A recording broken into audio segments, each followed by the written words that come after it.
వరుణ్ తేజ్ వైవిధ్యమైన సినిమాలు చేసే ప్రయత్నంలో కెరియర్ కి హిట్స్ అనేవి ఎంత ముఖ్యం అనే విషయం దాదాపు మర్చిపోయినట్టున్నాడు. శ్రీనువైట్ల దర్శకత్వంలో వచ్చిన మిస్టర్ తనకి మొదటి కమర్షియల్ హిట్ ఇస్తుంది అని చాలా నమ్మకం పెట్టుకున్నాడు. కానీ కథలో విషయం లేకపోవడంతో బాక్సాఫీస్ దగ్గర బోల్తా పడింది. నిర్మాతలు, డిస్ట్రిబ్యూటర్లకి మిస్టర్ సినిమా భారీగా నష్టాలు చేకూర్చిందని ట్రేడ్ వర్గాలు అభిప్రాయం. ప్రస్తుతం శేఖర్ కమలతో ఫిదా చేస్తున్న వరుణ్ కనీసం ఈ సినిమా అయినా బ్రేక్ ఇవ్వాలని కోరుకుంటున్నాడు. ఈ మధ్య తెలుగు వన్ కి ఇచ్చిన ఇంటర్వ్యూలో మల్టీస్టారర్ చేస్తే మెగా ఫ్యామిలీలో కాకుండా ఎవరితో చేస్తారు అని అడిగిన ప్రశ్నకు ఏమాత్రం ఆలోచించకుండా అఖిల్ తో చేస్తానని చెప్పాడు. అఖిల్ తనకి చిన్నప్పటి నుండి మంచి మిత్రుడు అని, మల్టీస్టారర్ చేస్తే అతని తనకు బెస్ట్ పార్ట్నర్ అవుతారని చెప్పాడు. వరుణ్ దే కాదు, అఖిల్ కెరియర్ కూడా ఇబ్బందుల్లోనే ఉంది.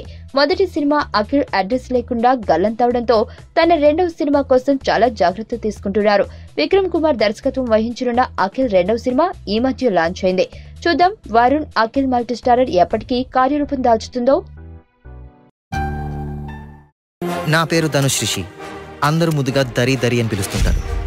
దేవుడికి నా పైన ఉన్న క్లారిటీ, నా బ్యాడ్ లక్ ఉన్న గ్రావిటీ నాకు చిన్నప్పుడే అర్థమైంది. నా లైఫ్లో లక్ ఫ్యాక్టర్ రాంగ్గా ఉండొచ్చు, కానీ లవ్ ఫ్యాక్టర్ మాత్రం చాలా స్ట్రాంగ్గా ఉంది. ఒక మనిషి చేయి చూసి తన జాతకం మొత్తం చెప్పేయగలను.